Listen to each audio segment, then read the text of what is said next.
자, 128페이지 그 3번을 보겠습니다. 면세점이라고 되어 있죠? 면세점. 여자들이 되게 좋아하는 데죠, 여기. 그죠? 그 얘기는 여기는 여자랑 같이 들어갔다는 와이프와 같이 들어가면 절대 안 되는 데죠. 들어갔다 나면 그냥은 못 나와요. 그죠? 근데 만약에 남편 부부가 여기를 들어갔는데 아무것도 안 사고 여자가 와이프가 아무것도 안 사고 그냥 나왔는데 아무 일도 없다. 굉장히 부럽죠. 그 남자 그럼 그 집안을 확실하게 탁 잡고 있다는 거죠. 여자가 뭔 얘기 안 한다는 거죠. 우리 같으면 택도 없습니다. 뭐라 들고 나와야 됩니다. 근데 중요한 건 여자들은 이런 거 하나 들고 나왔어. 쬐끈하잖아요. 가격이 10만 원이에요. 웃긴 거죠. 깜짝 놀랐어요. 옛날에 여자도 이거 치는 거죠. 여기 이렇게 여기 뭐 섀도우 뭐 이거 연필처럼 이렇게 치는 거. 그게 무슨 독일제인가 뭐 어디 나오는데 2만 원, 2만 원, 7만 원이래. 기절한다. 그래서 사비 연필로 하면 안 돼? 어차피 지울 건데. 야, 근데 그걸 막 7만 원 주고 막. 진짜 막. 하여튼 내가 하는 건 여자들은 유지관리비가 너무 많이 들어요. 유지관리비가. 미장원을 갔는데, 갔다 왔대. 15만 원 들었대. 근데 가기 전후가 비포 애프터가 똑같아요. 근데 어디가 이렇게 바뀌었대. 머릿결이 좋아지, 나는 모르겠어요. 근데 15만 원이래. 우리 봐요. 우리는 갔다 오면 확실히 표시나잖아, 이게. 확인하죠, 이게. 5천 원. 저는 6천 원이에요. 왜? 1,000원 더 받아 내 머리가 각 잡기가 힘들어요. 이 머리는, 그러니까 경험이 없는 사람 제 머리는 안 깎고요. 왜 잘못 깎으면 이게 되게 모양이 안 좋거든. 그러니까 1,000원 더 받아요, 저는. 6천 원이라니까. 남성 카트 전문 거기 가죠. 블루클럽 이런데. 그럼 원래 5천 원이잖아요. 저는 6천 원 받는다니까. 원래 그런 데라니까? 뭘 싸? 다 그렇게 하는데. 많잖아. 여기는 없어? 없나 보네. 그쵸? 자, 그럼 얘는 보세요. 얘도 면세점이 있어요. 취득가액이 50만 원 뭐면 이하면, 그죠?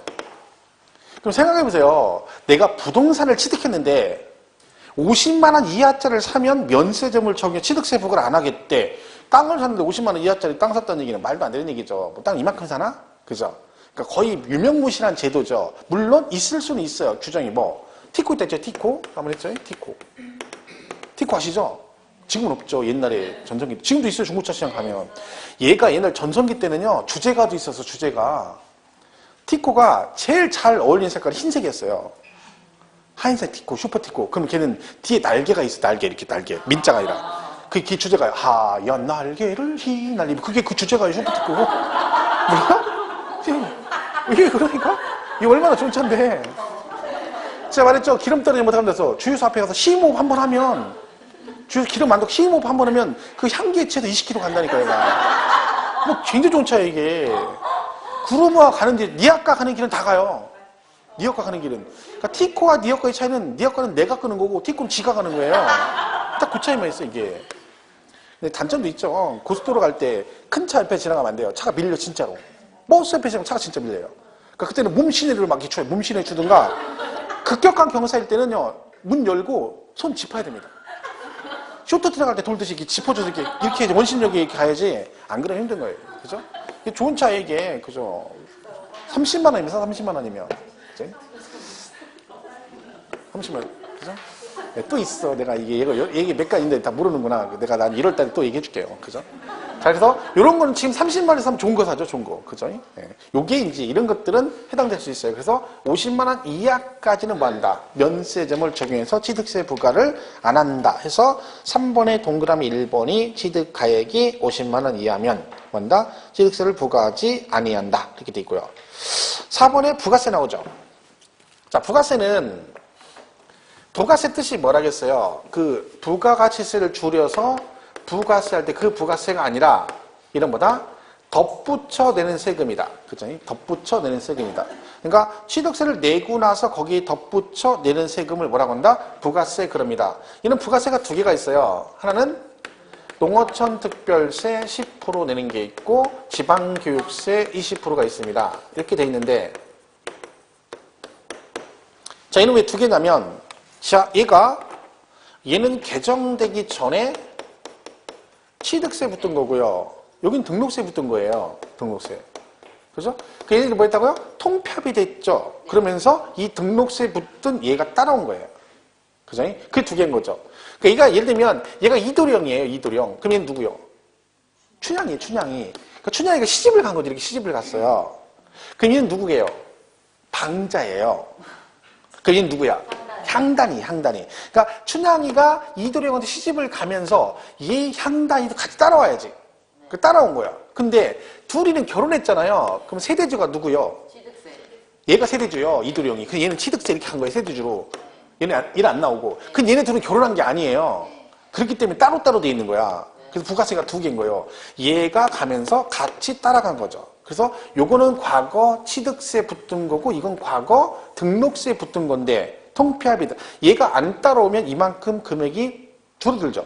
그러면 금액이 개정 전후 세율이 달라지기 때문에 따라온 거예요. 그래서 부가세가 두 개인 거죠. 그래서 거기 박스에 농특세, 지방교육세 이렇게 나와 있어요. 그죠? 근데 그거는 그냥 이런 게 있다만 보시면 되고 그 세부적인 내용까지 지금 보지 마세요. 거기 보면 뭐 100분의 1을 어쩌고저쩌고 나와 있죠. 줄 쳐가지고. 그건 나중에 할 거예요. 지금 하면 좀 머리 아파요. 그죠? 나중에 공부 좀 되시면 별 얘기 아니에요. 지금 뭘 해도 별 얘기가 되는 거죠. 그러니까 그냥 놔주면 돼요. 그러니까 하다 보면 그냥 세월이 흐르다 보면 자동적으로 알게 되는 것들이 있어요. 그런 것들은 굳이 무리해가지고 막 공부를 막 집중해서 할 필요는 없어요. 그런 것들은.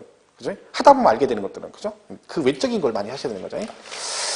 자, 그리고 130페이지 비과세 나오는데, 비과세분은 지금 안 하겠습니다. 근데, 여러분, 비과세라는 말이 있고, 감면, 면제, 막 이런 말이 있어요. 경감, 이런 말이 있어요. 그죠? 자, 이 차이점이 뭐냐면, 자, 여기 있어요. 자, 비과세는 과세를 안 하겠다. 말 그대로요. 근데, 면제, 감면은 세금을 깎아주는 거예요. 그럼 얘는 과세를 안 하기 때문에 세금 자체를 계산을 안 해요. 얼마인지. 얘는 깎아주는 거니까 일단 세금이 얼마인지 계산을 해요. 1억이 나왔어. 그럼 이거를 100% 감면하면 면제가 되는 거고 50% 경감 받을 수 있고 30% 경감도 있는 거죠. 그렇죠? 이게 차이점이거든요. 또 하나는 뭐냐면 자, 비과세는요. 만약에 여러분이 양도세를 내는데 1세대 1주택 2년 부였어요. 그 팔았어요, 오늘. 그럼 비과세죠? 네. 자, 그럼 얘는 세금 양도세 신고를 원주세무서에다 신고를 해야 될까요? 안 해야 될까요? 양도세 예정 신고를. 내가 비과세 팔았어요. 비과세 대상인데 팔았어. 오늘. 그러면 얘는 기한 안에 세무서에 가서 그 매매 사실을, 양도한 사실을 신고를 해야 된다, 안 해야 된다. 만약에 안 하게 되면 과세권자의 원주세무서에 뭐를 해요? 조사하겠죠. 그래가지고 내가 신고 안 했으니까 가산세부터 나한테 고지서가 나올 수 있습니다. 그런데 원주세무에서 내가 신고를 안 하니까 이거 어라? 이놈이 매매를 했는데 신고 안 했네? 조사를 해봤더니 뭐라고 써 있어? 비과세라고 돼 있는 거죠. 이게 무슨 뜻이야? 걔네가 과세를 하고 싶어도 법적으로 나한테 과세를 못한다라고 돼 있죠. 그러니까 나는 뭐요? 신고를 안 하더라도 불이익을 당하지 않습니다. 왜? 말 그대로 비과세니까. 그 신고를 굳이 안 해도 돼요. 비과세 대상은. 근데 그럼 난 하고 싶다. 비과세인데. 그래도 돼요. 가서 하면 돼. 상관없어요. 근데 제가 이 질문을 한번 받은 적 있어요. 올해 초에 어떤 분이 와가지고 자기가 양도세 신고를 본인이 한대. 그래서 왜 하냐 했더니 그걸 왜 맡기지 그랬더니 그냥 하려고 한대. 그래서 얘기를 들어보니까 비과세예요. 비과세. 그래서 제가 비과세인데 뭐라고 신고하세요? 그랬더니 중개업자가 공인중개사가 신고를 꼭 해야 된다 했대. 비과세는 받아도 법으로 신고를 하도록 돼 있다고 신고하라겠다는 거예요. 그거는 그 얘기가 아니라 비과세가 아니라 내가 1억에 사서 1억에 팔았어. 양도세 내요, 안 내요? 안 내요. 11억에 사서 10억에 팔았어. 내요, 안 내요? 안 내요. 하지만 뭐는 해야 돼? 신고는 해야 돼요. 걔네들은 예정신고를 무조건 해야 돼요. 왜냐면 얘가 2번 이상 팔고 그러면 합산하고 막 이런 게 있거든요. 그렇기 때문에 걔네들은 차익이 없거나 차손이 발생하면 세금은 안 내지만 뭐는 해야 된다? 신고는 하여야 한다라고 돼 있어요. 안 하면 불이익을 당할 수 있어요. 근데 비과세는 아니에요. 얘는 상관없는 거지. 얘는 그리고 감면은 1억인데 1억 깎아줬죠. 근데 이걸 끝! 이게 아니라 세금 1억은 안 내는데 부가세를 내야 돼요. 이거에 농특세 20%를 내야 돼요. 그러니까 세금은 깎아줘도 뭐 내라? 부가세 내야 돼요. 그 내가 만약에 양도세 1억을 감면을 받았다? 그러면 1억은 안 내지만 1억에 20% 2천만 원을 농어촌 특별세 명목으로 내야 됩니다. 얘는 아무것도 안 내는 거야. 과세를 안 하니까. 그죠? 그런 차이가 있어요. 그러니까 구절의 비과세는 취득세 부과를 안 한다는 얘기죠. 그래서 6개가 나와 있는데 이걸 지금 볼 필요는 없습니다. 그죠? 나중에 보시면 되고. 그러니까 비과세는 그런 뜻이라는 거 알고 가면 되는 거죠. 자, 그렇게 해서 뭐 취득세는 정리하시면 되고, 그 다음에 넘어가서 등록세를 보겠습니다. 등록세는 문제 한 문제밖에 안 나와요. 얘는 뭐 크게 신경 쓸 필요가 없는 것들입니다. 극히 예외적으로 두 문제 나오는 경우가 있는데 올해 문제가 두 문제 나왔어요. 등록세가. 근데 한 문제는 못 풀어요. 왜? 지문을 저도 못 푸는 지문이 나왔어요. 그러니까 올해 세법이 좀 어렵게 나왔어요. 근데 어렵다는 얘기가 막 지문 문제가 보통 두 문제 정도 항상 어렵게 나오거든요. 근데 이번에는 막 4개 이상이 막 저도 모르는 지문이 막 나왔어요. 조문에는 있어요. 법 조문에는 어딘가 있어요. 근데 못 찾아. 그런 문제가 나와서 그거는 뭐 누구도 풀 수 있는 문제는 아니에요. 다 찍는 거지. 그죠? 하지만 항상 아무리 어렵게 나와도 10문제는 기본으로 나와요. 누구나 실수만 하면 맞출 수 있는 문제가 나와요. 그러니까 올해도 그러니까 기본 공부하신 분들 10개 이상 다 맞았어요. 근데 이제 공부 안 되신 분들이 꼭 뭐라 그래. 그 어려운 거 몇 개 가지고 막 계속 트집을 잡는 거야. 그죠? 떨어진 사람들이 항상 그 얘기를 하는 거지. 붙은 사람들 아무것도 안 해요. 근데 떨어진 사람들이 뭐 때문에 세법이 뭐 했다, 공법이 뭐 이런 얘기 하는 거지. 항상 얘기하잖아요. 그러면 그게 안 배운 지문이면 반대 논리 뭐예요? 배운 건 다 맞춰야 되는 거예요. 그렇게 따지면. 그잖아요. 근데 그 지문에 없는 게 나왔다고 해서 그걸 가지고 막 얘기하면 안 되는 거지. 그렇게 따지면 이 공부를 할 수가 없어요. 그렇죠? 그러니까 우리는 그런 문제가 좀 있었죠. 근데 내년에도 두 문제는 항상 그렇게 나와요. 항상 세법은. 두 개는 찍으면 돼 그냥. 편하게 찍고 가면 돼요. 욕심 부릴 것도 없고. 그리고 나머지 10개에다가 기본 10개만 맞 그것만 실수 안 하면 되죠. 그럼 거기서 한두 개 더 맞으면 12개, 13개 이렇게 되는 거죠. 그죠? 그런 식으로 가면 돼요. 그러니까 등록세는 수업만 들으시면 되고 이걸 따로 공부할 필요는 없어요. 일단. 나중에 뒤에 후반전에 잠깐 문제 풀 때 보완하면 되는 거야. 이 말은 오늘 내가 등록세 공부를 해서 수업 시간에 그럼 집에 가서 동영상을 여기를 듣는다든가 이걸 갖다 교재 보고 뭐 공부한다 이런 거 하지 말라는 얘기죠. 그 시간에 뭐를 해야 돼? 1차를 하든가 아니면 양도세나 취득세나 재산세를 해야 돼요. 그렇게 공부하셔야 얘가 효율적인 공부가 되는 거야. 쓸데없이 등록세 같은 거 막 죽으라 공부해가지고 머리 아프게 하지 마시고. 그래봤자 다 맞춰야 한 문제예요. 그죠? 얘는 수업만 잘 들으면 돼요. 자, 근데 이름이 등록 면허세라고 돼 있잖아요. 등록 면허세. 근데 제가 이 등록세가 취득세랑 통폐합이 됐다 그랬잖아요. 근데 여기 등록세 남아있어요. 이게 왜 그런다 했어요?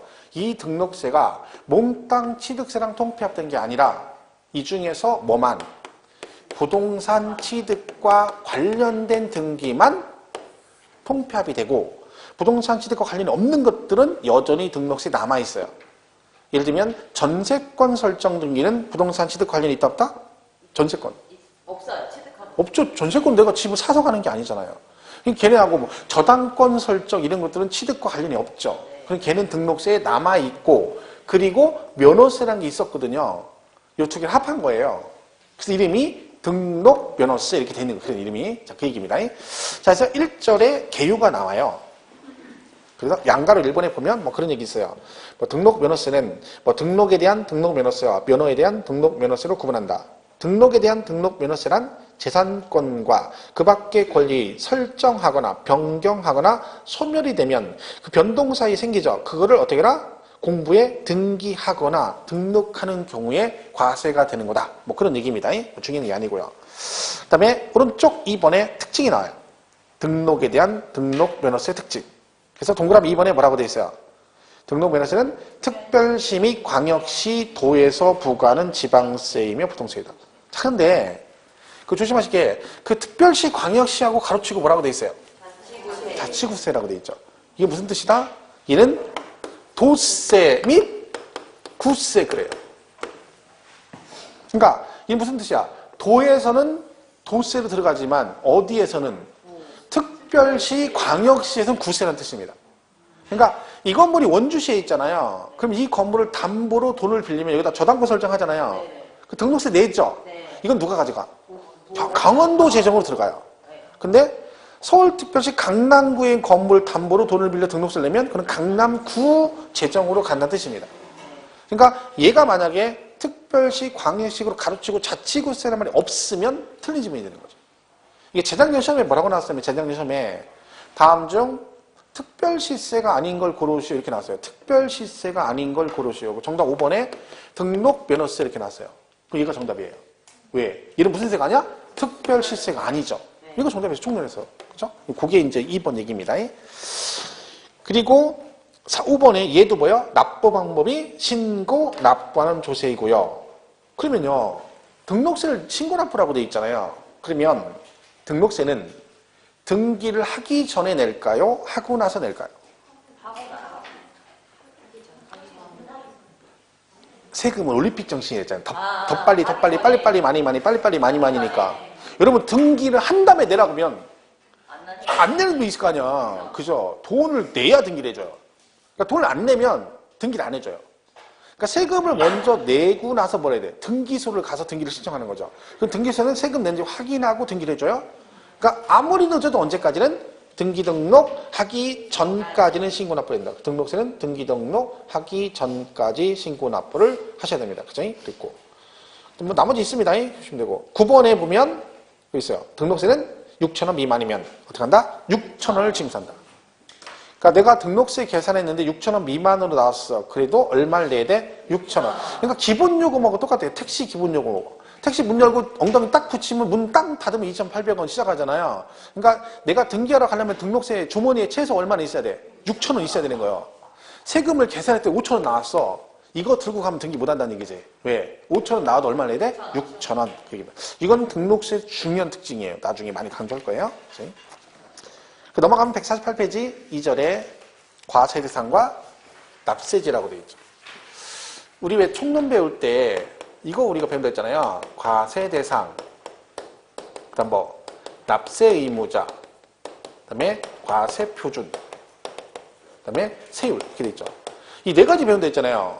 취득세도 그리고 이제 마지막에 어떤 식으로 부과하고 징수할 것이 이렇게 돼 있거든요. 그 취득세 이 과정을 배웠거든요. 등록세 똑같아요. 대상, 납세의무자, 과표, 세율 이게 기본이에요. 그리고 부과징수, 뭐 신고 납부 이렇게 나오겠죠. 그러니까 지금 대상이 나오죠. 근데 대상은 얘는 물어볼 일이 없어요. 등록세에서는. 나올 일이 없어. 왜? 낼 수가 없어요. 얘는 그냥 등기 등록하는 것들은 전부 다 과세 대상에 들어가요. 얘는 낸 역사가 없으니까 신경 쓸 필요가 없죠. 납세지도 마찬가지고요. 그러니까 거기는 신경 쓸 수가 없어요. 그리고 오른쪽 3절에 보면 이제 뭐가 나와요? 납세 의무자가 나와요. 자, 1번에 뭐라고 돼 있어? 등록을 하는 자. 자, 동그라미 1번 보세요. 재산권과 그 밖의 권리, 설정, 변경 또는 소멸에 관한 사항을 공부에 등기 또는 등록을 하는 경우 등록을 하는 자에게 부과한다. 여기서 등록을 하는 자라 하면 등기 등록부상의 기재는 명의자를 말한다. 자, 예를 들면 예를 만약 전세를 들어가요. 전세. 그죠? 그럼 전세권 등기하죠. 네. 그러면 그 전세권 등기할 때 그 명의자가 세입자 명의로 전세권 등기를 합니까? 임대인은 집주인 명의로 합니까? 세입자죠. 여러분이 전세 들어가면 여러분 명의로 전세권 생기더라. 그죠? 그럼 명의자가 누구야? 세입자. 그럼 세금 누가 내야 돼? 세입자. 걔가 전세권자예요. 그죠? 그러니까 내가 전세를 들어가서 전세권 등기를 하게 되면 세입자 명의로 생기니까 그 명의자인 세입자, 즉 전세권자가 등록세, 납세 의무자가 됩니다. 하나만 더 해볼까요? 자, 여러분 집주인인데 집을 담보로 돈을 빌렸어, 은행에서. 근데 은행에서 여러분 집에다 뭐를 해요? 근저당 설정하죠? 저당권 설정합니다. 이때 저당권 설정 등기할 때 그 명의자는 은행 명의로 생깁니까? 여러분, 채무자인 여러분 명의로 생깁니까? 은행 명의로 생기죠, 은행 명의. 우리가 등기부등본 떼보면 뭐라고 돼 있어요? 무슨 은행, 무슨 지점, 채권 금액 얼마라고 돼 있잖아요. 그러니까 명의자가 은행이죠. 그러니까 저당권 설정 등기할 때는 채권자인 은행이 등록세, 납세 의무자가 되는 거예요. 그러니까 등록세는 항상 누가 내? 명의자가 냅니다. 명의자. 그죠? 이렇게 보시면 되죠. 뭐 그런 얘기다 보시면 되고. 뭐 볼 거 없어요. 납세 의무자. 그죠? 나중에 뭐 대위 등기 이런 게 뒤에 나오는데 그건 나중에 다 설명할 겁니다. 여기서는 그냥 등록세는 무조건 누구 명의로 할 것이냐. 얘는 그런 걸 안 따져요. 뭐 실제로 누가 취득하고 누구 주 이런 걸 안 따져요. 무조건 등기 받는 사람이 누구니? 나야. 그럼 네가 세금 내. 이렇게 돼 있는 거죠. 그죠? 그래서 명의자가 낸다. 되겠죠? 나머지 넘어가시면 돼요. 그리고 152페이지 가면 4절에 과표가 나와요. 과표. 정신을 바짝 차려야 돼. 삐끗하면 어디 못 찾아요. 어딘지. 그죠? 그리고 제가 설명할 때 책 넘기지 마세요. 이거 152페이지 펴놓고 이제 제가 여기 설명을 잠깐 하다가 자, 그러면 거기 4절에 1번 보겠습니다. 그럼 꼭 책 넘기는 사람이 있어. 그 사람 너야. 내가 설명할 때 벌써 넘긴 거야. 뭐 하나 찾아본 거죠. 그러다가 이제 갑자기 제가 이제 돌아서 하니까 갑자기 다시 와야 되는 거야. 근데 어딘지 모르는 거야, 막. 이해는 해. 지금은 이해를 해. 서로 믿음이 없잖아. 여러분이 제 실력에 대해 믿음이 없는 거니까 혹시 제가 틀리게 얘기할 수도 있으니까 자기가 보니까 확인하는 거야. 내 그건 이해할게. 그죠? 뭐 어차피 나도 여러분들 신뢰가 없어, 아직까지는. 그죠? 그러니까 지금 초장이니까 내 얘기를 하겠어요. 근데 좀 지났는데도 계속 그런 식이면 안 돼요. 그죠? 아, 벌써부터 조심해야 돼. 원래 이쯤이면 말하다가 제가 실수할 때도 없지만 할 때도 있거든. 헛소리 할 때가 있어. 그러면 그냥 넘어가면 되거든요. 왜? 어차피 뭔 얘기인지 모르거든, 여러분이. 아, 근데 이런 식으로 계속 확인하면 좀 곤란해져요, 서로. 처음부터 피곤해. 그죠? 그래서 편하게 가셔야 됩니다. 4절은 뭐냐면 과표인데, 얘는 취득세나 기타 세목하고 다른 게 뭐냐면 얘는 등기 종류가 엄청 많아요. 그죠? 뭐 가등기, 가압류, 전세권, 지상권, 지역권 막 많죠. 근데 그 모든 등기의 과세 표현이 똑같진 않죠. 그러니까 등기 종류에 따라 과표가 다 달라요. 그러다 보니까 과세 표준의 종류가 되게 많죠. 그래서 거기 보시면 152페이지 1번에 뭐라고 되어 있냐면 부동산 가액에 따른 과표란 말이 나와요. 이건 무슨 얘기냐면, 그러니까 그 해당 부동산 가액을 과세 표준을 하는 등기가 있다는 거죠. 예를 들면 뭐 수익권하고 뭐 지상권 이런 게 있는데, 근데 그 밑에 뭐라고 돼 있어요? 원칙이 신고가이고 뭐 시가 표준액 사실상 취득가 이렇게 나오죠. 자, 얘가 신고납부잖아요. 그럼 얘도 취득세하고 요게 똑같죠. 지금 나온 게. 만약에 등록세에서 예를 들면 신고가액이 시가 표준액보다 적다. 그럼 뭘로 가? 시가 표준액 이렇게 풀면 돼요. 그러니까 이거는 신경 쓸 필요가 없는 거죠. 왜? 잘 안 물어봐요, 여기서는. 왜? 똑같은 얘기가 취득세에 있으니까 만약에 물어보면 취득세 물어보는데 혹시 여기서 나오면 얘는 신경 쓸 필요가 없는 거죠. 왜? 어차피 취득세 공부를 열심히 할 거니까 그대로 풀면 되는 거죠. 자, 그냥 그렇게 보시면 되고, 넘어가면 채권 금액이 나와요. 154페이지 2번에. 얘는 그 채권 금액을 과표하는 등기가 있다. 예를 들면 이런 게 있어요. 가압류, 뭐 가처분 등기하거나 이런 것들이에요. 그 다음에 뭐 경매 신청하시거나 저당권 설정 등기 같은 거 할 때는 얘네들은 채권 금액을 과표한다. 여기 보시면 얘는 가만히 보면 얘는 성격이 전부 다 얘랑 관련돼 있어요. 채권 채무와 관련돼 있죠. 그죠? 그러니까 걔네들보다 채권 금액을 과세 표현한다. 예를 들면 내가 만약에 돈 1억을 빌려가지고 저당권 설정 등기한다. 그럼 채권 금액 1억이다. 그러면 여기다가 0.2% 곱해요. 그래서 20만 원 이렇게 나오는 거죠. 그죠? 이게 이제 그래요. 이게 채권 금액이다. 그래서 얘는 채권 금액으로 하는 이런 게 있다.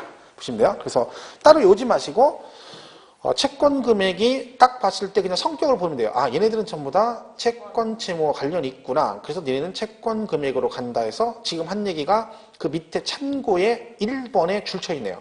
가압류, 저당권, 가처분, 경매 신청 시 뭐를? 채권 금액을 과세 표준한다 라고 돼 있죠.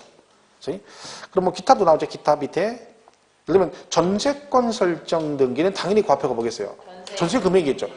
만약에 전세권 설정 등기의 경우 부동산 가액을 과표한다. 이렇게 돼 있으면 아파트 10억짜리 아파트에 5억 주고 전세를 들어가요. 근데 전세권 설정 등기 할 때는 뭘로? 부동산 가액인 10억으로 하고 들어가래. 들어가야 말해야 돼. 안 돼요. 왜 안 돼? 얼른 들어가야 얼른 들어가야지. 얼른 10억이 얼른. 나는 5억 주고 10억에 하는 거냐? 그럼 나갈 때 10억 달라고 하면 되지. 말도 안 되는 얘기잖아요. 그러니까 당연히 보다 전세 금액이 전세 금액. 지역권은 뭐 유역지 가액 그럽니다. 이거 뭔 얘기인지 모르죠? 나중에 공시법에서 배우면 돼. 공시법, 지역권, 민법이나 이런 데서 지역권 나와요. 지상권, 지역권 할 때 지역권 배우고 요역지, 뭐 승역지 이런 게 나와요. 저는 제가 설명을 안 해요. 왜? 그 전문가 따로 전공이 있으니까. 제 전공이 아니죠, 이거는. 그죠? 나중에 구모 씨한테 배우면. 그럼 제가 나중에 물어봐요. 지금 말고 이거 배웠죠? 그럼 여러분이 대답을 해요. 네, 그래요. 그럼 제가 뭐라 그래요? 걔가 얘예요. 이렇게 얘기해요. 엄청 설명 안 했죠. 왜 안다겠잖아. 그럼 걔가 얘예요. 그럼 끝나는 거죠. 그러니까 세법이 어려운 게 공법, 민법, 중개, 뭐 공시법 이런 걸 좀 알아야 돼. 나오잖아 중간중간에. 근데 기본이 안 돼 있으면 얘를 못 하는 거야. 요역지를 제가 설명하진 않죠. 그럼 구모 씨한테 배우면 되니까. 그치? 이름이 갑성이가 뭐야? 갑성이가. 참, 가사람 생각하면 그죠? 이름이 갑성이, 갑돌이도 아니고 갑성이. 상관없어요. 제가 얘기해요. 최프선생님 선생님한테 이름이 갑성이가 뭐냐, 갑돌이도 아니 이렇게 얘기해, 또 얘기해봐. 그러면 한다고 늘 저한테 뭐라고 못하니까 제가 이겨요. 그렇죠? 제가 갑성이가 뭐냐, 이거 뭐 최소한 걔가 나랑 친구거나 아니면 걔보다 내가 위란 얘기잖아. 그죠? 그러니까 이렇게 얘기하지. 안 그러면 제가 민법 선생님한테 뭐 누구야 이렇게 못해요. 그럼 큰일 나지. 그죠? 그럼 안 되고. 아, 그런 얘기, 그 얘기는 하면 안 돼. 그 얘기는 국합 선생님한테 그런 얘기 하면 안 돼. 그러면 기분 나빠해. 기분 나쁘니까 그 얘기는 하시면 안 되고. 그죠? 지역권, 그렇죠? 그리고 임차권은 뭐 임지 이렇게 있습니다. 그 지금 보지 마세요. 그런 게 있다. 4번에 건수 있죠, 오른쪽에. 거기 보면 말소등기가 나와요. 그러니까 내가 만약에 아까 1억 원짜리 설정했잖아요. 이렇게 0.2% 해가지고. 그죠? 그리고 나서 이걸 갚으면 빚을 갚잖아요. 그럼 뭐라 해야 돼? 말소등기를 해야 돼요. 말소등기. 그러니까 얘도 말소등기를 해야 돼요. 그럼 이런 말소등기가 뭐냐면 그 등기부등본 떼어보면 그 무슨 은행 무슨 지점해가지고 뭐 돼 있어? 말소돼 있던 게 뭐 하는 게 어떻게 하는 게 말소하는 게? 줄 긋는 거예요. 줄 긋는 거 그냥 두 줄 긋는 거 이렇게 두 줄 딱 긋는 거 있잖아요. 이 금가 있는 게 말소등기 한 거고 줄 안 거 있으면 아직 돈이 남아 있는 거예요. 아직 못 갚은 거야. 그러니까 막 어떤 거는 막 돈 빌렸다 갚고 빌렸다 막 등기부 떼우면 막 무슨 은행 막 쫙 돼 있잖아요. 그럼 상관없어요. 줄 가 있는 건 다 갚은 거니까 상관없는 거지. 이게 말소등기야. 그러면 말소등기는 그냥 두 줄 긋는 거예요. 그래서 이거 하는데 돈을 막 몇만 원씩 받으면 짜증나죠. 왜? 이거 꼴랑 뭐만 있으면 돼? 잣대하고 볼펜 하나 있으면 돼. 볼펜 하나. 잣대 있어야 돼. 반드시 해야 되니까. 이렇게 하면 좀 그렇잖아요. 그러니까 자하고 그 다음에 볼펜 하나 있으면 돼. 그리고 자기 인건비 약간 들어가면 되죠. 그래서 6천 원 받아. 그것도 많아. 그것도. 그죠? 그래서 얘는 한 건당 이렇게 가요. 한 건당. 그러니까 1억 원짜리 자산가 하나가 돼 있는 거죠. 그럼 한 건을 말소하니까 뭔다? 그 건수를 과표합니다. 그래서 얘는 건당 6천 원 내요. 건당 6천 원. 뒤에 나와요. 6천 원. 그죠? 그래서 건수 대표주자가 뭐다? 말소등기가 있다. 그죠? 이렇게 보시면 됩니다. 과표는 뭐 그렇게 이런 게 있다 보시면 돼요. 이게 뭐 따로 많이 나오는 게 아니니까 넘어가시고. 그 다음에 5절에 세율 나와요. 156개 세율. 그 박스 있죠? 세율. 거기 보면 되게 많잖아요. 겁먹을 거 없어요. 읽을 거 없고요. 근데 보면 세율이 가만히 보면 156페이지 밑에 소유권 이렇게 돼 있고 그 다음에 오른쪽에 뭐 지상권 쭉 나와 있고 맨 마지막에 위 이외 등기 변경 말소 등기 이렇게 돼 있잖아요. 그럼 걔는 6,000원이라고 돼 있잖아요. 걔는 세율이 6,000원인 거야. 아까 한 건당 6,000원 이렇게 되는 거죠. 그럼 이 세율은 그 6,000원하고 왼쪽에 소유권을 뺀 나머지는 다 1000분의 2예요. 0.2%죠. 지상권, 지하권, 전상권 다 0.2%예요. 외울 거 없어요. 근데 그 소유권에 보면 소유권 보존 등기가 있고 유상, 무상, 상속증 이렇게 돼 있잖아요. 이런 뜻이고 자 거기 보면 유상이 1000분의 20 이렇게 돼 있고요. 그 다음에 무상에 상속이 1000분의 8 이렇게 돼 있고 증여가 1000분의 15 이렇게 돼 있어요. 그리고 보존 등기가 1000분의 8 이렇게 돼 있거든요. 자, 그럼 이 말대로 하면 내가 부동산을 매매로 사게 되면 등기할 때 등록세 2%를 내라. 이런 뜻이 됩니다. 자, 그러면 여러분이 지금 부동산을 사면 등기할 때 유상으로 취득하면 뭘 냅니까, 세금을? 취득세를 냅니다. 4%. 그죠? 얘는 근데 등록세 2%를 내라고 돼 있죠, 여기. 이게 잘못된 거냐? 그렇진 않고요. 자, 얘네들은요, 뭐냐면 이 법이 2011년 1월 1일에 개정됐어요. 세법이. 그러면 2010년 12월 31일 이때까지는 취등록세를 따로따로 냈어요. 그죠? 그럼 만약에 여러분이 이때 개정되기 전에 내가 상속을 받았어. 그 취득세를 냈는데 아직 등기 안 한 분들도 있거든요. 그분들이 지금 등기하려고 하니까 법이 바뀌어버렸죠. 그죠? 그러니까 2010년 12월 31일 이전에 사서 미등기신 분이죠. 그분들은 뭘 내라? 여기 있는 등록세를 내라는 거예요. 옛날하고 똑같이. 대신에 2011년 1월 1일 이후에 취득하신 분들은 전부 다 취득세를 내야 됩니다. 그래서 법이 규정이 있는 거예요, 이게.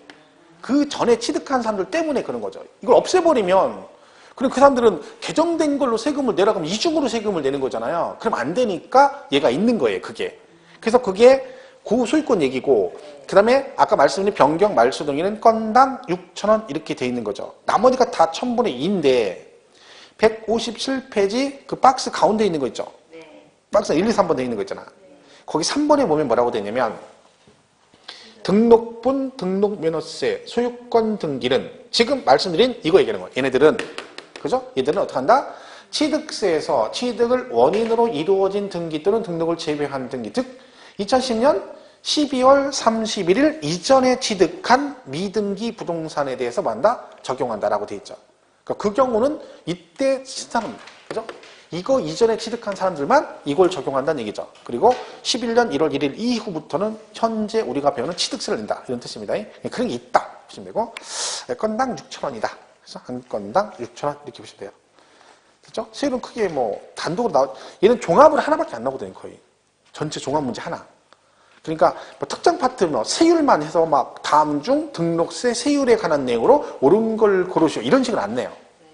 문제 크게 낼 수가 없어. 하나밖에 안 나오니까. 종합으로 나오죠. 전체적으로. 근데 문제가 그렇게 어렵진 않아요. 작년 빼고는, 올해 빼고는 거의 막 주워먹기 문제에 등록세는요. 공부 안 해도 그냥 맞추고 자동적으로 답이 보이는 거였어요. 막 답이 치들이 알아가지고 막 다 내각이라고 막 손들고 막 나야 나 이러고 있는 거예요. 그죠? 근데 올해는 애들이 전부 다 고개 숙이고 있어가지고 누가 답이니? 그러니까 애들이 전부 다 고개 숙여가지고 힘들었죠. 올해 빼고는 거의 쉬워요. 그래서 신경 안 써도 됩니다. 가볍게 가시면 돼요. 그리고 161페이지 가면 이제 6절에 부가징수라고 돼 있죠. 얘도 아까 신고납부라고 했죠? 아까 뭐라 했어? 언제까지 해야 된다 했어? 등기 등록하기 전까지 신고납부를 하시면 됩니다. 그럼 얘도 신고납부니까 안 하면 뭐가 부과되겠어요? 가산세가 나오죠? 취득세가 똑같습니다. 일반 무신고 몇 프로? 무신고 10%. 무신고 20%. 과소신고는 10%. 부정 그럼 뭐? 너 한번 죽어봐 40%. 납부 1일 만불의 3 해가지고 징수 방법은 보통 징수까지 똑같습니다. 그 뒷장 넘어가면 162페이지 2번에 보통 징수라고 돼 있죠. 그죠? 부족세 준비 가산세 붙는 거죠. 그죠? 똑같아요. 일반 무신고, 과소신고 해가지고 앞에 취득세 받던 거 그대로 갖다 쓰는 거예요. 왜? 똑같으니까. 그죠? 똑같다. 그런 얘기죠. 토시아는 똑같습니다. 그렇게 보시면 돼요. 됐죠? 나머지 볼 거 없어요. 넘어가면 164페이지 4번에 부가세 나오죠? 등록면허세, 부가세. 그래서 지방교육세 20%를 냅니다. 얘는 지방교육세 20%. 그죠? 농특세는 감면이라고 돼 있죠? 하여튼 우리 세법에요. 감면 나오잖아요. 그러면 감면세에겐 항상 뭐가 붙는다? 농특세를 낸다 보시면 돼요. 20%. 세금은 깎아줘도 부가세는 내라. 이렇게 되는 거죠. 5번 최저세액은 뭐예요? 6,000원 미만이면 얼마? 6,000원을 6,000원. 6,000원 미만 6,000원. 아까 그러니까 왜 말소등기는 줄 긋는 거라고 했잖아요. 그 줄 딸랑 줄 긋으면서 6,000원 너무 많아. 그래서 법을 3,000원으로 고치잖아요. 그럼 만약에 3,000원 고쳐도 얘는 얼마 내야 돼? 6,000원 내야 돼. 왜? 얘 때문에. 6,000원 미만이면 6,000원. 어차피 6,000원 내야 돼. 원래 3,000원이었어요, 얘가. 그러다가 곧 개정된 거예요. 6,000원 둘 다. 그죠? 그런 얘기입니다. 비과세는 볼 거 없죠? 얘는 뭐 나올 게 없으니까 나중에 보시면 됩니다. 등록세 간단하죠? 얘는 너무 신경 안 써도 돼요. 제가 설렁설렁 넘어가는데 여러분도 넘어가면 돼. 그죠? 지금은. 그지? 근데 거기도 이제, 아는 것들이 있죠? 시험에 나오는 것들. 그것들은 또 나중에 정리할 겁니다. 근데 지금 너무 자세히 하면 머리 아파요. 지금 잘 들으시고 1차 열심히 하면 돼. 그죠? 추워요? 근데 왜, 뭘 틀어? 주시면. 그거 좀 히터 될 건데? 춤을 틀으셔야지. 또 막 그때 기침하자고 그래. 그러니까 젊음을 과시하지 말고 입어요. 옷 입어. 뭐 히트텍 같은 거 사서 입고 괜히 저기 하지 말고 속에 내복 입고 다녀. 동네비 빨간 내복 동네비. 아 입었는데도 그래요? 옷을 기모를 입어 기모를. 요새 청바지 다 기모 청바지 다 기모. 기모 안 입으면 못 입는다니까. 그리고 저기 뭐 쫄쫄이 있잖아 쫄쫄이 스타킹 있잖아 쫄쫄이 그런 거 입으라니까. 근데 중요한 한 번 입었다면 못 벗습니다 그거. 한 번 입으면 내년 봄 올 때까지 못 벗어. 추워가지고 허전해가지고. 그죠? 아이 그럼 추다 소리 아주 그냥. 우리 와이프 입에 달고서 1년 내내 달고 살 1년 내내. 아유 막 1년 365일 1년 360일 그 침대에 전기장판 꽂는 사람 우리밖에 없을 거예요 우리 와이프. 우리 여름에도 틀어 여름에도. 춥다고. 미쳐버린다니까. 뭐라고요? 말랐다고요? 안 말랐어요. 아니 추위 타는 거하고 살찐 거 말찐 거 상관없어요. 잘못하신 거 아니에요? 아니 원래 추위를 많이 타요. 옛날에는 느슨했죠. 근데 그때도 추위 탔고 지금도 마찬가지. 추위 너무 많이 타요. 와이프가 저를 좋아하는 거 딱 하나 제가 열이 많아요. 보면. 그러니까 아마 제가 그래서 결혼한 것 같아요 와이프가. 왜? 내가 딱 나는 이렇게 손 대면 막 온기가 막 느껴진대. 제가 손이 열이 많아요, 몸에 열이. 그 와이프 추위를 많이 타고. 그러니까 나하고 붙기 싶어 나한테 자꾸 붙는 거야. 그래도 할 수 없이 결혼했어. 왜? 나 만났는데 추우니까 자꾸 나한테 붙는 거야. 나 붙으면 따뜻하니까 나를 좋고 싫고가 아니라 일단 내가 추우니까 자기가 추우니까 나한테 붙은 거야. 그러다 보니까 이제 이렇게 안으니까 이렇게 하다 보니까 이제 된 거예요, 이렇게. 그래서 결혼한 이유도 여러 가지가 있어요, 그죠? 추위 많이 타는 게 좋긴 한데 지금 힘들어요. 여름에도 막 정리하면 더워 죽겠는데 막 어쩔 수 없죠. 그러다 밖에 나가서 할 수는 없고. 그죠? 자, 174페이지 계산세를 보겠습니다. 얘는 문제가 보통 세 문제 나온다 보시면 돼요. 그러면 올해도 뭐 내년에 여러분 시험 볼 때 이변이 없는 세 문제 나오고 올해도 세 문제 나왔어요. 그죠? 자, 거기 보면 개요가 나와요. 1번 재산세 개요 해가지고 막 동그라미 1번, 2번 막 써있죠. 뭐 어쩌고 저쩌고. 그 정의는 반드시 승리한다. 그런 얘기예요. 막 좋은 얘기예요. 읽을 필요 없어요. 그럼 시험에 안 나와요. 그러니까 사실은 그 지금 우리가 배우는 세법이 저 시험 볼 때하고는 좀 많이 달라요. 제가 시험 볼 때가 훨씬 범위가 많았어요. 근데 그때 당시는 지방세를 4개를 배웠어요. 취득세, 등록세, 재산세, 종합토지세라고 해서 얘를 종토세라고 해가지고 4개를 냈어요. 근데 그 종토세가 재산세하고 통폐합이 돼가지고 재산세 이렇게 바뀌고 그리고 상속세, 증여세도 배웠어요. 저희 때는. 부가가치세까지 해가지고 걔가 다 시험 범위에 들어갔어요. 그 범위가 훨씬 많았죠. 지금보다. 그러니까 그때는 세법이 20문제 나오고 공시법 20문제 나왔어요. 밤씩 나왔어요. 근데 걔들 빠진 거지. 여러분 시험 보면서. 그러니까 범위가 주니까 문제수가 줄은 거예요. 16문제로. 그죠? 공법도 저는 9개 법을 배웠어요. 법이 9개를 배웠는데 여러분 지금 6개만 배우죠. 그러니까 우리 때는 책 페이지 수가 거의 1000페이지 가까이 됐어요. 왜? 법이 9개니까 뭐 산지관리법도 배우고 뭐 개별 개특법도 배우고 막 그랬어요. 그래서 9개를 배우면 지금 6개밖에 안 배우잖아요. 그 시간이 저는 40분 봤어요. 시험을. 한 과목당 40분. 그러니까 40문제를 40분에 푸는 거죠. 막힘까지. 여러분 50분 풀잖아. 그런데도 그러는 거예요. 범위도 줄었지, 시간 늘었지. 그 대신 뭐라 그래? 공부도 줄었어. 공부하는 시간도 대신 여러분. 그래서 점수가 안 나오는 거야. 우리 때는 공부 진짜 열심히 했어요. 살벌하게 했어. 제가 공부할 때 반만 하면 여러분 한쪽 눈 감고 시험보다 붙어. 진짜로. 근데 공부 진짜 안 해요. 요즘 사람들은. 욕심이야. 공부를 안 하고 학교 가려고 도둑놈 보죠. 그러면 안 돼. 본인이 열심히 했다고 잘하는 게 아니라 나는 한 3시간, 어떤 사람은 2시간 공부, 어떤 3시간 공부하고요. 뭐라고 그래? 나 오늘 겁나 열심히 했어. 몇 시간? 2시간. 자기는 진짜 열심히 한 거예요. 시험 떨어져요. 왜? 2시간 하면 안 돼. 그건 자기 생각이에요. 자기 기준으로 2시간 많이 한 게 아니라 하루에 기본 6시간 이상은 해야 되는 거죠. 그러다가 좀 지나면 막 10시간씩 해야 되는 거야. 이게 공부지 무슨 뭐 꼴랑 6시간 했더니 6시간 했대. 학원 수업 4시간 듣고 집에 가 2시간. 이거 아니고요. 학원 수업 시간 빼고 순수 공부 시간만. 도서관에 있는 시간 말고 책을 본 시간을 말하는 거야. 도서관에 6시간 있었대. 그럼 6시간 있은 거죠. 자, 2번에 특징 나오죠. 1번에 뭐라고 했냐면 재산세는 무슨 세다? 보유세입니다. 우리가 앞전에 배웠던 취등록세는 취득 관련 조세예요. 그죠? 근데 얘는 보유 관련 조세입니다. 그러니까 내가 재산을 뭐 하고 있을 때 보유하고 있으면 나오는 세금이죠. 그리고 보유세로서 과세 기준일 현재 납세입니다. 얘는 항상 기준일이 과세 기준일. 이게 언제를 말해요? 6월 1일을 말합니다. 그래서 거기 동그라미 2번에 재산세는 소유자의 보유기간에 관계없이 과세 기준일에 납세 의무자에게 정기적, 반복적, 계속적으로 과세하는 보유세이다. 얘는 그러니까 보유기간에 관계없다는 얘기는 지금 여러분이 주택을 가지고 있어요. 그런데 내년 5월 31일에 아까 말씀드린 거 팔아가지고 등기를 넘겨줘 버리면 그 산 사람은 소유권 딱 취득하고 하루 때문에 하루 보유하고 몰래 재산세를 내야 돼요. 그러니까 재산세는 보유기간에 관계없는 거지. 무조건 뭐가 중요해? 6월 1일 현재 소유자에게 정기적, 반복적, 계속적으로 과세는 보유세다. 얘는 경기를 안 타요.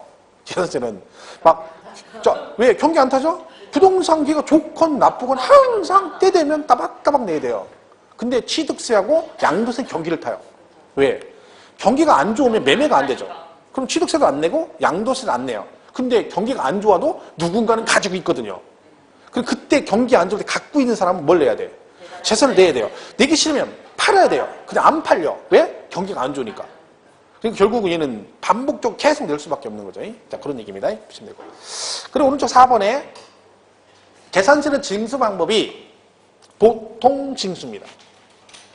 얘는 신고 납부를 할 수가 없죠. 왜?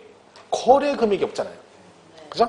거래를 하지 않았기 때문에 내가 거래 금액을 모른단 말이야. 그러니까 신고를 못 하죠. 그러니까 누가? 과세권자가 자기들이 세금을 계산해서 뭘 보내죠? 고지서를 보내줍니다. 해서 재산세는 어떤 경우든 가산세가 부과되는 경우는 없고 오로지 뭐가 나온다? 기한 내 안 내면 가산금이 나옵니다. 앞에 취등록세는 가산세 나왔죠? 이제는 뭐야? 보통징수니까 가산금. 기한 내 안 내면. 그죠? 이런 얘기죠. 그 다음 여기 물납분납 나오고요. 물납. 세금 뭘로 내는 거라고요? 뭘로 내는 거야? 뭔 돈이요? 여기 물이라니까. 그쵸? 물건이라니까. 분납은? 나눠내는 거예요. 나눠내는 거. 아, 이런 거 할 땐 좀 자신 있게 대답 좀 해봐. 일주일 중에 그나마 대답할 수 여기 이 시간밖에 없어. 이 시간이 돼야 고개도 들고 그러는 거지. 다른 이 세법 아니면 여러분 목 디스크 걸려. 왜? 다른 과목은 못 쳐다봐. 왜? 눈 맞추면 질문할까봐 다 고개 숙이겠다니까 하고 목 디스크 걸린다니까. 근데 그럴까봐 세법 시간에 고개 피고 있으라고 이렇게 세법 시간에 있는 거 이게. 꼭 있어야 돼. 세법 시간 중간에.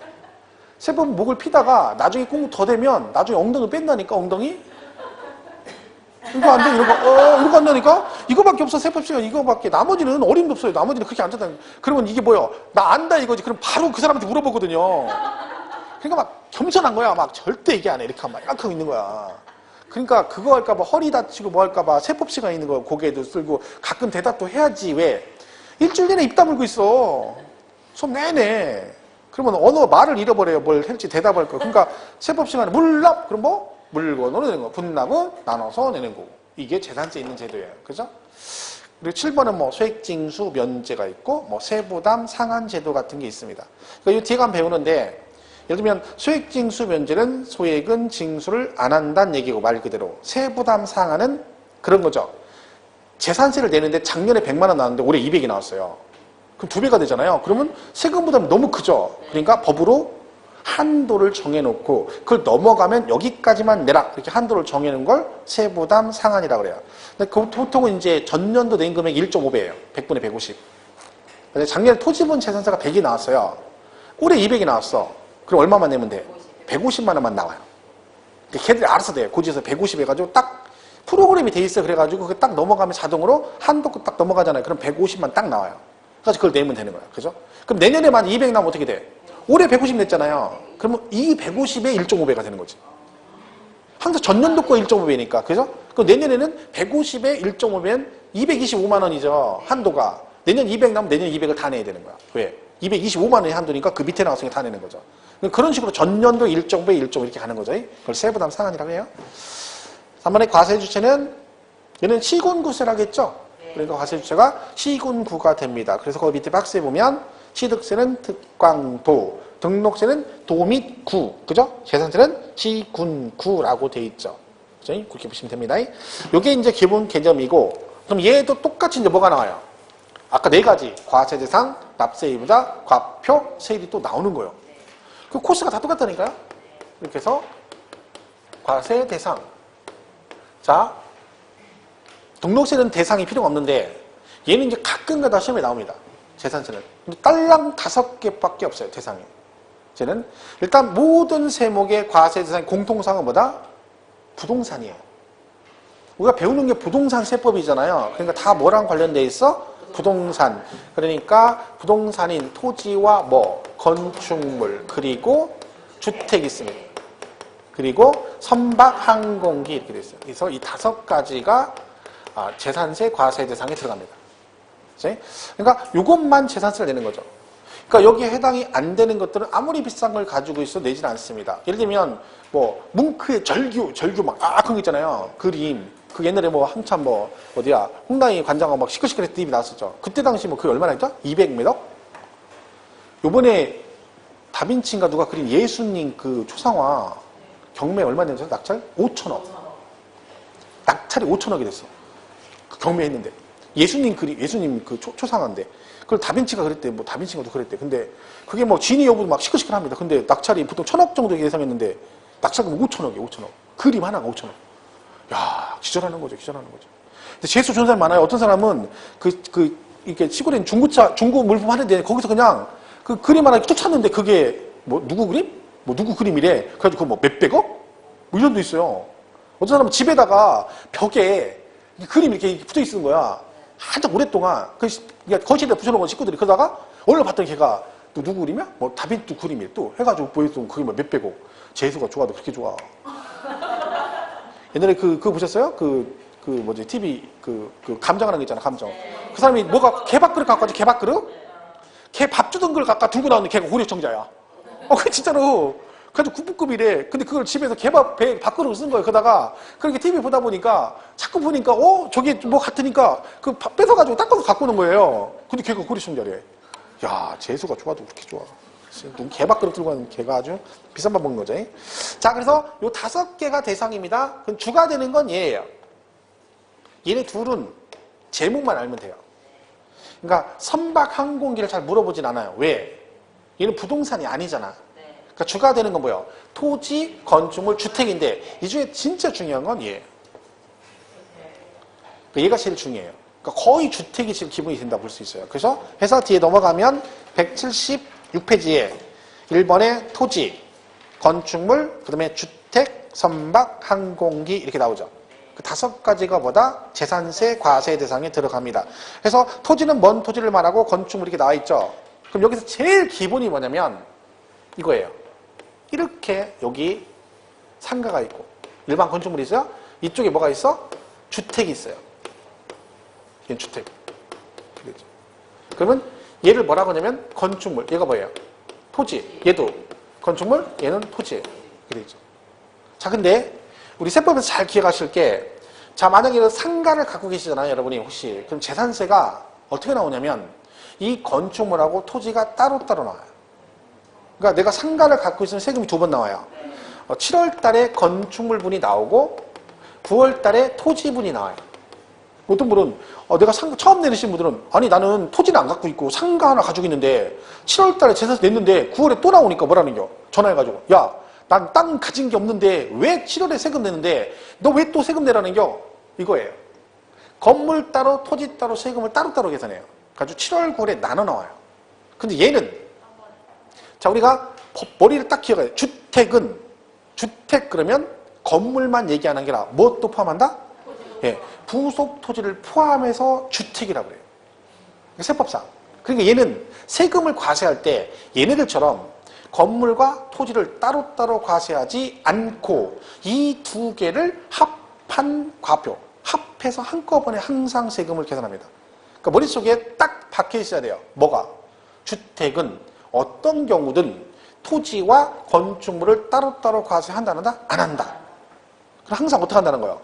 이 건축물의 과표와 시가표니까 토지를 2개를 합한 과세 표준에다가 뭐한다? 여기다 이렇게 세율을 곱해서 세액을 산출하는 거예요. 그죠? 이걸 항상 머릿속에 넣고 있어야 돼요. 그러니까 따로는 절대 없다는 거죠. 따로. 자, 그럼 이런 경우 어때요? 혹시 이럴 수 있잖아요. 얘는 갑. 이렇게 돼 있어. 집인데 남의 땅에다 집을 짓고 살 수 있죠. 땅 주인은 을이고 건물 주인은 갑이에요. 이런 경우는 세금을 한꺼번에 세금을 계산할까요? 토지 건물 다르니까 따로따로 계산할까요? 사람 말을 못 믿어. 내가 금방 뭐라겠어. 어떤 경우든 절대적으로 주택은 따로 있다겠어 없다겠어? 없다니까. 금방 없다 그랬잖아. 근데 알았다며. 알았다고 하더니 딴소리야. 없다니까 그런 경우 없어요. 주인이 다르건 한 명이건 무조건 세금은 이렇게 한꺼번에 계산해요. 해서 나와 돈이 얼마? 30만 원 나왔어. 이거를 둘이 나눠내. 그러니까 세금은 계산 한꺼번에 해서 나눠내는 거지 따로따로 계산하진 않아. 얘를 왜 자꾸 강조하냐면 재산세는요. 요 개념이 흔들리면 뒤에서 자꾸 헷갈려요. 별 얘기는 아니에요. 시험은 뭐라고 나와? 그냥 이렇게 나와요. 주택의 경우 토지 건축물 소유자가 다를 경우는 토지 건축물 소유자 각각의 과세 표준에 세율을 곱해서 세액을 산출한다 이렇게 내요. 그러면 땡 틀린 거죠. 각각이 아니라 2개를 합한 과세 표준 이렇게 가는 거죠. 그 지문이 그런 식으로 나온다는 거지. 그래서 한꺼번에 세금을 계산한 다음에 주인은 다르니까 얘네 둘이 나눠서 내는 거야. 그래서 안 보내서 낸다 그래요 나중에. 공동소유도 마찬가지예요. 공동으로 소유했다 해도 세금을 한꺼번에 계산하고 나온 걸 둘이 지분에 따라 나눠서 내는 거야. 항상 그거죠. 그러니까 얘가 머릿속에 박혀 있어야 돼요. 그러니까 나중에 뭐라고 물어보냐면 얘 있죠, 얘. 얘는 따로따로 하잖아요. 그러면 여기 토지가 있고 이 건축물 있잖아요. 그럼 여기서 말하는 토지에 이 주택의 부속 토지는 여기서 말하는 토지에 포함이 된다, 안 된다? 안 된다 그래야 되는 거야. 된다 그래버리면 얘도 토지 따로 건축물 따로 이런 뜻이 돼버리죠. 그러니까 우리가 토지 건축물의 용어를 정의할 때 이 토지와 건축물의 범위에 주택의 토지와 건축물은 포함하지 아니한다 이렇게 나오는 거죠. 예를 들면 그러니까 이게 다 얘랑 연관된 거예요. 얘랑 이 주택하고. 그럼 보세요. 나중에 배우는데 그럼 얘는요. 생각해 보세요. 상가를 갖고 계신 분은 세금을 얘는 7월 달에 내고 얘는 9월에 내잖아요. 그럼 얘는 세금을 어쨌든 분산해서 나눠내는 효과가 있죠. 근데 주택은 항상 두 개를 합해서 한꺼번에 세금 계산해. 그럼 얘는 얘가 좀 불합리하죠. 형평성이 어긋나잖아. 근데 그렇다고 주택을 얘처럼 이렇게 따로따로 할 수는 없잖아요. 그럼 얘는 어떻게 해? 너는 그러면 그냥 해 한꺼번에 계산해. 그리고 이거를 얘가 7월 9월에 내니까 너는 이거를 반씩 나눠내. 이렇게 되는 거야. 그래서 주택은 2분의 1은 7월 달에 나오고 2분의 1은 9월에 나와요. 반씩 내는 거야. 그때 뭐라고 속으로 나는 7월 달에 내고 안 냈는데 집이 싸서 그래. 집이 싸서. 왜? 이거를요 2분의 1씩 나누게 돼 있는데 문제는 만약 5,000원 나왔어. 5,000원. 그러면 2,500원은 7월달, 2,500원 9월달. 이거는 좀 아니잖아요. 그래서 뭐가 있어? 주택은? 그래서 뭐가 있어? 짜잘한 금액은 한꺼번에 부가징수하자라는 기준이 있는데 그 짜잘한 금액이 10만 원 이하면 이렇게 돼 있어요. 그러니까 10만 원 이하면 한꺼번에 부가징수 할 수 있다. 그러면 만약에 7만 원 나왔다. 한꺼번에 할 수도 있죠. 그럼 7월, 9월 중에 언제 하겠어? 7월이에요, 7월. 아까 왜? 더 빨리. 그러니까 7월 달에 한꺼번에 걔가 누구 얘기야? 주택 얘기예요. 이게 다 주택 얘기인 거야. 그러니까 얘가 2분의 1씩 내는 이유는 얘하고 형평성을 맞추기 위해서 하는 건데 따로따로 내릴 수 없으니까 세금 자체를 반씩 나눠내고 반씩 나눠낸다는 얘기는 고지서가 2번 나간다는 얘기죠. 비용도 2배, 일도 많아지니까 무조건 하지 말고 일정 금액 이하면 그냥 한꺼번에 할 수도 있는 규정을 만든 거죠. 그건 상가주택은 아니고 뭐 주택만. 다 근데 그게 이건 한꺼번에 계산을 한다. 여기서 출발하는 거예요. 그러니까 요게 흔들리면 안 되는 거죠. 이거 말고도 많아요. D 내용이 막 여러 가지 나와. 세율이 나오고. 근데 그게 시험에 나와요. 실제로. 막 지문에. 근데 그걸 틀리는 거야. 그 개념을. 이런 거 지금 말한 걸 문제를 내요. 이런 것들을. 다 기출지문 나오는데 그걸 틀려버려. 왜? 여기 싹 흔들리니까. 무조건 이거예요. 한꺼번에 간다. 여기에 딱 머리에 딱 있어야 됩니다. 그죠? 그 개념 우리가 잘 이해를 하시면 돼요. 나중에 이제 또 이건 많이 강조를 합니다. 그죠? 일단 여기까지 하고 잠깐 쉬었다가. 그죠? 여기서 가겠습니다.